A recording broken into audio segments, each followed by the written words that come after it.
നമ്മുടെ വിദ്യാഭ്യാസ സ്ഥാപനങ്ങൾ നിലവിൽ നേരിടുന്ന പ്രതിസന്ധികളും അതിൻ്റെ പരിഹാരങ്ങളും അത് ഒരു കുറഞ്ഞ സമയം സംസാരത്തിന് വിധേയമാക്കാനാണ് എന്ന് നമ്മൾ ഉദ്ദേശിക്കുന്നത്. ഓക്കെ. നിലവിൽ നാളെയുടെ സമൂഹം, നമ്മുടെ നാട് എങ്ങനെയാകണം എന്നത് തീരുമാനിക്കാൻ പോകുന്ന ഒന്നാണ് ഇന്നത്തെ വിദ്യാഭ്യാസ സ്ഥാപനങ്ങൾ. വിദ്യാഭ്യാസ സ്ഥാപനങ്ങൾ രക്ഷിതാക്കൾ ഏറെ പ്രതീക്ഷയോടെ അഭയം തേടുന്ന ഒരു മേഖല കൂടിയാണ്. വലിയ ക്യാഷ് ചെലവഴിച്ച് നമ്മുടെ മക്കളുടെ വളരെ വിലപ്പെട്ട ജീവിത സമയം അത് ഇൻവെസ്റ്റ് ചെയ്ത് ക്യാമ്പസുകളെ ആശ്രയിക്കുമ്പോൾ നമ്മുടെ രക്ഷിതാക്കൾ പ്രതീക്ഷിക്കുന്ന മക്കൾക്ക് നാളേക്ക് ആവശ്യമുള്ള നേട്ടം നിലവിൽ കിട്ടുന്നുണ്ടോ എന്നത് വ്യാപകമായൊരു സോഷ്യൽ ഓഡിറ്റിംഗ് ആവശ്യമുള്ള വിഷയമാണ്. ഇതേക്കുറിച്ച് നമുക്ക് ഇന്ന് സമൂഹത്തോട് സംവദിക്കാൻ എന്തൊക്കെ കഴിയുമെന്നുള്ളതാണ് ഒന്ന്. ഇതിലാദ്യമായി എനിക്ക് പറയാനുള്ളത്, ഇസ്ലാം മനുഷ്യനോട് നിരന്തരമായി ദുആ ചെയ്യാൻ പറഞ്ഞൊരു വാക്കുണ്ട്, ഒരു പ്രാർത്ഥന. വഖുർ റബ്ബി സിദ്നി ഇൽമ. പടച്ച തമ്പുരാനെ നീ എനിക്ക് അറിവ് വർദ്ധിപ്പിച്ച് തന്നുകൊണ്ടേയിരിക്കണം. ഇതിൻ്റെ അറിവിൻ്റെ ഇൽമിൻ്റെ പ്രാധാന്യം ഇതിൽ തന്നെ വ്യക്തമാണ്. ഈ അറിവിൻ്റെ കൂടെ തിരിച്ചറിവ് കൂടി ഉണ്ടാകും.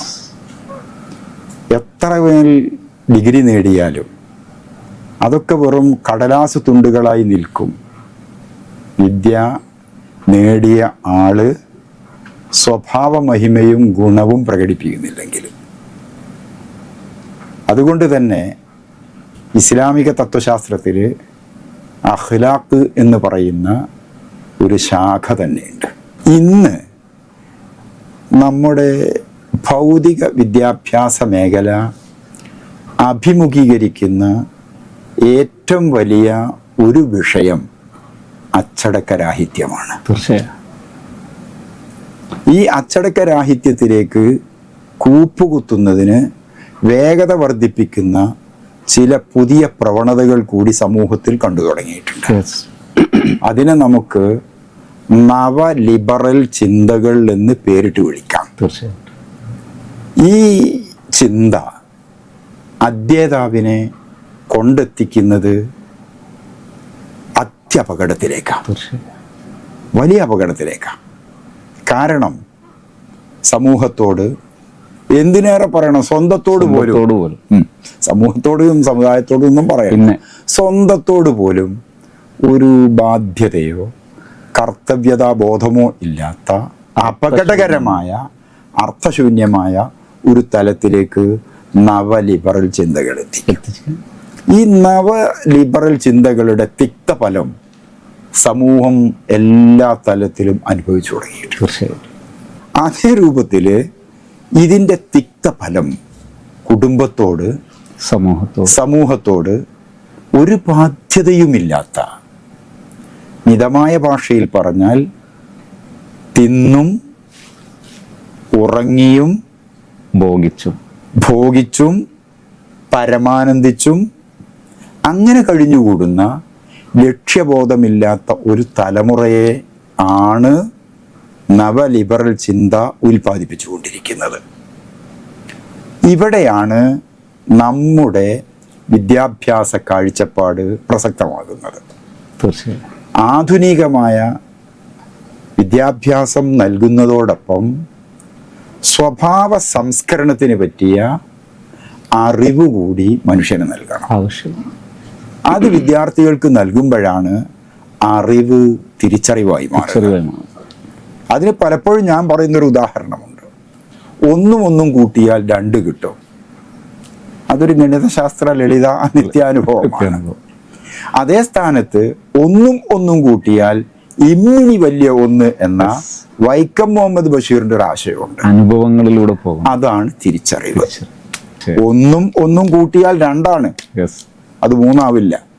ഒന്നും കൂട്ടിയാൽ ഇമ്മിണി വലിയ 1 ആണ്, അത് തിരിച്ചറിവിൻ്റെതാണ്. അപ്പോൾ ഈ അറിവിൻ്റെ കൂടെ തിരിച്ചറിവ് കൂടി നൽകണം. അങ്ങനെ നമ്മൾ നൽകുമ്പം എൻ്റെ കുട്ടി അല്ലെങ്കിൽ നമ്മുടെ കുട്ടികൾ പഠിച്ചുകൊണ്ടിരിക്കുന്ന സ്ഥാപനം, ക്യാമ്പസ് അതിനുതകുന്നതാകണമെന്ന ഉറപ്പ് രക്ഷിതാവിനുണ്ടായിരിക്കണം. ഇവിടെ നിലവിൽ നമ്മുടെ ക്യാമ്പസുകൾ ധാരാളം ഇന്ന് സമൃദ്ധമാണ്, ക്യാമ്പസിന്റെ എണ്ണം കൊണ്ട് സമൃദ്ധമാണ്. പക്ഷെ ഒരു രക്ഷിതാവിന് തൻ്റെ കുട്ടിയെ അവിടെ ആക്കിയാൽ, ഒരു സ്ഥാപനത്തിലേക്ക് ജോയിൻ ചെയ്താൽ, ഈ 2 ലക്ഷ്യങ്ങൾ, ഒന്ന് കുട്ടിക്ക് ആവശ്യമായ അക്കാദമിക്കലായ അച്ചീവ്മെന്റ് ഉണ്ടാകണം, വിദ്യാഭ്യാസപരമായ നേട്ടം ഉണ്ടാകണം, പ്ലസ് അതോടൊപ്പം ഈ കുട്ടിക്ക് ഉണ്ടാകേണ്ട മാനുഷിക ഗുണങ്ങൾ, ഇത് ഈ കുട്ടിക്ക് ഈ സ്ഥാപനത്തിൽ നിന്ന് നേടാൻ കഴിയും എന്ന് വിശ്വസിക്കാൻ കഴിയുന്ന സ്ഥാപന സാഹചര്യം. അതോടൊപ്പം ഈ വിദ്യാഭ്യാസ പ്രക്രിയയെക്കുറിച്ച് പറയുമ്പോഴും അതിൻ്റെ ഒരു യാഥാർത്ഥ്യം, അതൊരു എളുപ്പമാവുക, സന്തോഷകരമാവുക എന്നതാണ്. മനുഷ്യനെ കുറിച്ച് ഇസ്ലാം കാഴ്ചപ്പാട് പ്രഖ്യാപിക്കുന്നതൊക്കെ അങ്ങനെയാണ്. മനുഷ്യ ജീവിതം യൂസറാണ്, ഈസിയാണ്, എളുപ്പമായിരിക്കണം.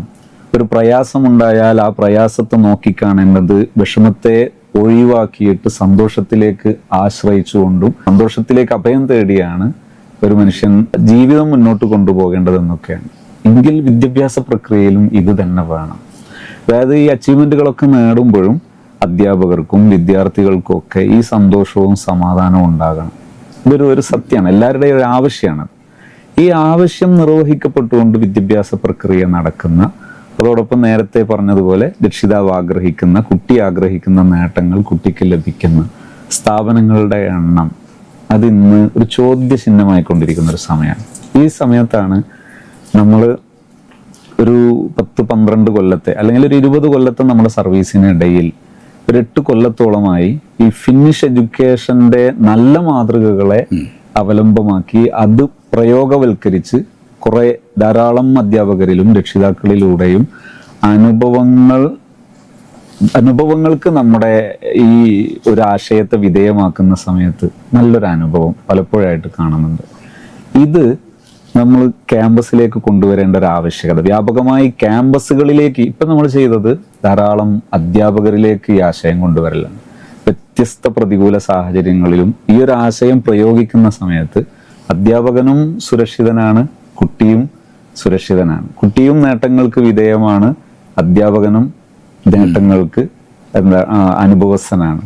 ഇങ്ങനെ മുന്നോട്ട് പോകുന്ന ഒരു സാഹചര്യം അൽഹംദുലില്ലാഹ് ധാരാളം ഘട്ടങ്ങളിലായി നമ്മളത് മുന്നോട്ട് കൊണ്ടുപോകുമ്പോഴാണ് ഇപ്പോൾ നമ്മളത് ഇനി സ്ഥാപനങ്ങളിലേക്ക് കൊണ്ടുവരണം എന്ന് ആലോചിക്കുന്നത്.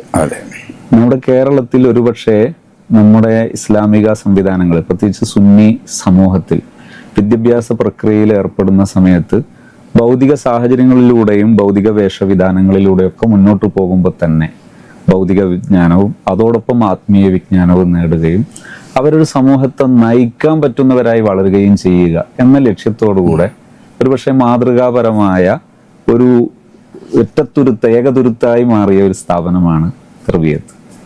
അപ്പോൾ ആ തർബിയത്തിൻ്റെ അതിൻ്റെ സ്ഥാപനഘട്ടവും അതിൻ്റെ അനുഭവങ്ങളും വളരെ സമൃദ്ധമായിരുന്നു. അതേക്കുറിച്ചും ഒന്ന് പങ്കുവച്ചതിന് ശേഷം നമുക്ക് അടുത്ത ഘട്ടത്തിൽ കൂടെ ചർച്ച ചെയ്യാം. നിങ്ങൾ ഉന്നയിച്ച ചോദ്യം അല്ലെങ്കിൽ സമൂഹത്തിൽ ആശങ്കകളായി വളർന്നുകൊണ്ടിരിക്കുന്ന ചില പ്രവണതകൾ, ഇതിൻ്റെ പരിഹാരം സമന്വയ വിദ്യാഭ്യാസം നടപ്പിലാക്കുക എന്നതാണ്. തീർച്ചയായും ആധുനിക വിദ്യാഭ്യാസവും സാങ്കേതിക വിദ്യാഭ്യാസവും ആത്മീയ വിദ്യാഭ്യാസവും ഒരു കുടയ്ക്ക് കീഴിൽ നിന്ന് സുരക്ഷിതമായ അവസ്ഥയിൽ വിദ്യാർത്ഥികൾക്ക് ലഭ്യമാവുക. അങ്ങനെ ലഭ്യമാകുമ്പം ഹാപ്പിനെസ് നമ്മൾ വിളിക്കുന്ന ഒരു സന്തോഷ സാഹചര്യം തീർച്ചയായും ഉണ്ടാകും. വിദ്യാഭ്യാസം എന്ന് പറയുന്നത് അടിച്ചേൽപ്പിക്കേണ്ടതല്ല. അത് ആത്മാർത്ഥമായി ഓരോരുത്തരും സ്വയം വരിക്കേണ്ടത്. ഉൾക്കൊള്ളുക എന്ന് പറയാനല്ലേ വേണ്ട, സ്വയം വരിക്കേണ്ടത്.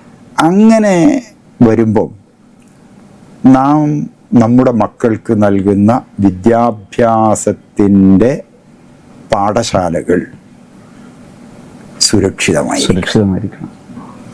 അവിടെ നല്ല ഗുണമേന്മയുള്ള വിദ്യാഭ്യാസം കിട്ടണം. രണ്ടായാലും സമന്വയ വിദ്യാഭ്യാസത്തിന്റെ 2 ഭാഗം അല്ലെങ്കിൽ 3 ഭാഗം, 2ഉം 3ഉം ഒരുപോലെ കിട്ടണം. ആധുനിക ലോകം ഉയർത്തുന്ന ഏതു സമസ്യകൾക്കും ഉത്തരം പറയാനുള്ള പ്രാപ്തി ജീവിതം കൊണ്ട് സാധിക്കണം. വരാൻ പോകുന്ന കാലം, വന്ന കാലം AI കാലമാണ്. നമ്മൾ AI എന്ന് പറഞ്ഞുകൊണ്ടിരിക്കുമ്പോൾ തന്നെ ആ കാലം ചിലപ്പം മാറിയിട്ടുണ്ട്. അത് ഔട്ട്മോഡഡ് ആയിരിക്കും എന്ന് പറഞ്ഞാൽ കാലഹരണപ്പെട്ടതായിരിക്കാം. ഈ ChatGPT ഒക്കെ കാലം കഴിഞ്ഞു. ഇപ്പം ക്രിയേറ്റീവ് AI കാലമാണ് ഞാൻ മനസ്സിലാക്കി. ചിലപ്പോൾ ഞാൻ മനസ്സിലാക്കിയതെന്ന് എൻ്റെ മുമ്പിലേക്ക് എത്തിയപ്പോഴേക്ക് പുതിയ പല സങ്കേതങ്ങളും ഈ മേഖലയിൽ ജനിക്കുകയും ജയിച്ചുകൊണ്ടിരിക്കുകയും ചെയ്യുന്നുണ്ടാകും. അപ്പം നമ്മൾ മനസ്സിലാക്കേണ്ടത് സുരക്ഷിതമായ അന്തരീക്ഷത്തിൽ വിദ്യാർത്ഥി സംതൃപ്തരായും കുടുംബം സന്തോഷകരമായും കഴിഞ്ഞുകൂടുന്ന ഒരു അനുഭവം ഉണ്ടായിരിക്കണം. അതിലേക്കുള്ള കാൽവെപ്പിൻ്റെ ഭാഗമായാണ് 1987-88 വിദ്യാഭ്യാസ വർഷത്തിൽ കൊടിയത്തൂരിലെ തെർബിയത്ത് നമ്മൾ ഒരു പരീക്ഷണാടിസ്ഥാനത്തിൽ തുടങ്ങിയത്. റിസൾട്ട് വളരെ സന്തോഷകരമാണ്. തീർച്ചയായും. കാരണം നമ്മൾ ലക്ഷ്യം വെച്ചത് ഇതുവരെ നേടി. തുടർന്ന് അങ്ങോട്ട് നമുക്ക് മികച്ച കുറച്ചുകൂടി അപ്ഡേറ്റഡ് ആയ ലക്ഷ്യങ്ങളുണ്ട്. ആ ലക്ഷ്യത്തിൻ്റെ ഉദ്ദേശ്യം എന്ന് പറഞ്ഞാൽ ഏത് മേഖലയിലേക്കും പ്രാപ്തരായ ആളുകൾ വേണം. അവരുടെ കഴിവിനനുസരിച്ച് അവർ വളരണം. അങ്ങനെ അവർ വളരുമ്പോൾ അവർ ശാസ്ത്രം പഠിക്കുന്നു. പക്ഷേ അവർ ശാസ്ത്രജ്ഞരാകണം. അവർ മതം പഠിക്കുന്നു. അവർ ഉയർന്ന മതപണ്ഡിതരുമാകണം. അവർ സാമൂഹ്യ സംസ്കരണ പ്രവർത്തനത്തിൽ വ്യാപൃതരാകുന്ന സേവകരാകണം. അവർ പഠിച്ചു, അവരുടെ ലോകത്തേക്ക് ചുരുങ്ങാൻ പാടില്ല. അവർ പഠിപ്പിച്ചത് പഠിപ്പിച്ചു കൊടുത്താലും പോരാ, അവർ സമൂഹത്തിന്റെ മുമ്പിൽ വെളിച്ചമായി നിൽക്കണം. പ്രതിഫലേച്ഛ കൂടാതെ വെളിച്ചമായി നിൽക്കാൻ സാധിക്കുന്ന ഒരവസ്ഥയിലേക്ക് അവരെ മാറ്റണം. ആ മാറ്റുക എന്നത് അനായാസം നടക്കും. പക്ഷേ സമൂഹത്തോടൊപ്പം അധ്യാപകരോടൊപ്പം രക്ഷിതാക്കളും നിന്നാൽ വിദ്യാർത്ഥികൾ അല്ലെങ്കിൽ അധ്യേതാക്കൾ അധ്യാപകരുടെ പരിധിയിലും നിൽക്കും. അപ്പോൾ അതിന് വേണ്ടുന്ന സുരക്ഷിതമായ ആത്മീയ അന്തരീക്ഷമുള്ള നല്ല ഒരു ക്യാമ്പസാണ്, പ്രകൃതി സൗഹൃദ ക്യാമ്പസാണ് തെർബിയത്ത്. ഒരു ശല്യവും ബാഹ്യ ശക്തികളുടെ ഇടപെടലുമില്ലാത്ത ഒരു സുന്ദര സമന്വയ വിദ്യാഭ്യാസ ക്യാമ്പസാണ് കൊടിയത്തൂരിലെ തെർബിയത്ത്. അത് എല്ലാവർക്കും അറിയുന്നതാണ്. കാരണം ഇന്നലെ ഉണ്ടായ ഒരു സ്ഥാപനമല്ല. അതിൻ്റെ പ്രൊഡക്റ്റുകൾ നാടിൻ്റെ നാനാഭാഗങ്ങളിലും വിദേശ രാജ്യങ്ങളിലും സേവകരായും ഉദ്യോഗസ്ഥരായും തൊഴിലാളികളായും ജോലി ചെയ്യുന്നുണ്ട്. ജോലി ചെയ്യുന്നു എന്ന് പറയുന്നതല്ല ശരി, അവർ സേവനം ചെയ്യുന്നു എന്ന് പറയുന്നതാണ്. അപ്പോൾ നേരത്തെ പറഞ്ഞതുപോലെ സുരക്ഷിത അന്തരീക്ഷത്തിൽ ആത്മീയമായ പരിപ്രേക്ഷ്യങ്ങളിൽ കേരളത്തിലെ വിദ്യാർത്ഥികൾക്ക് മതപഠനത്തോടൊപ്പം ഭൗതിക പഠനവും അതും ശാസ്ത്രീയ വിഷയങ്ങളിലുള്ള പഠനവും കൂടി നൽകുന്ന ഇന്നത്തെ വളരെ ചുരുങ്ങിയ സ്ഥാപനങ്ങളിൽ മികച്ച ഒന്നാണ് കൊടിയത്തൂരിലെ തെർബിയത്ത്. ഇതാണ് അതേക്കുറിച്ച് പറയാനുള്ളത്. അൽഹംദുലില്ലാഹ്, വളരെ സന്തോഷമുണ്ട്. ഇനി അതിൻ്റെ ഒരു തുടർച്ച ഇനി വീണ്ടും ആവശ്യമാണ്. ആ തുടർച്ചയുടെ ഭാഗമായാണ് ഇൻഷാ അല്ലാഹ് ഇന്ന് നമ്മൾ സമൂഹത്തോട് പുതിയ ഒരു ആശയം മുന്നോട്ട് വെക്കാൻ പോകുന്നത്. അതായത് ഒരു രക്ഷിതാവ് ഒരു വിദ്യാർത്ഥിയെ ഒരു ക്യാമ്പസിലേക്ക് അയക്കുന്ന സമയത്ത് രക്ഷിതാവ് ഉദ്ദേശിക്കുന്ന ഈ നേട്ടങ്ങളൊക്കെ നേടുന്നതോടൊപ്പം തന്നെ ആ കുട്ടി പൂർണ്ണ സംതൃപ്തനാവുകയും ആ കുട്ടിക്ക് നേടാൻ സാധ്യതയുള്ള നേട്ടങ്ങളെല്ലാം ആത്മീയമായും ഭൗതികമായും ഭൗതിക വിജ്ഞാന തലത്തിലും കുട്ടിക്ക് നേടാൻ കഴിയുന്ന നേട്ടങ്ങളെല്ലാം അവൻ സന്തുഷ്ടനായി നേടിയെടുക്കുന്ന ഒരു ക്യാമ്പസ് പശ്ചാത്തലം. അത് തുടർന്നും അതിൻ്റെ ജൈത്രയാത്ര മുന്നോട്ട് കൊണ്ടുപോകാൻ നമ്മൾ ഉദ്ദേശിക്കുകയാണ്. അതിൻ്റെ ഭാഗമായി നമ്മുടെ ക്യാമ്പസിൽ നിന്ന് പ്രത്യേകിച്ച് SSLC കഴിഞ്ഞ വിദ്യാർത്ഥികൾക്ക് പിന്നെ സയൻസ് റൂട്ടിൽ സയൻസ് സ്ട്രീമിലൂടെ മുന്നോട്ട് പോകാൻ ഉദ്ദേശിക്കുന്നവർക്ക് പ്രത്യേകമായും ഇത്തരം വിദ്യാർത്ഥികൾക്ക് ആവശ്യമായ ഒരു അഭയമായി മാറുന്ന ഒരു സ്ഥാപനം. അതെ അതെ. അത് ഇൻഷാ അല്ലാഹ് വീണ്ടും അതിന്റെ ജൈത്രയാത്ര നമ്മൾ ആരംഭിക്കാൻ പോവുകയാണ്. അതുമായി ബന്ധപ്പെട്ട് ധാരാളം ചർച്ചകൾ നമുക്ക് നടക്കേണ്ടതുണ്ട്.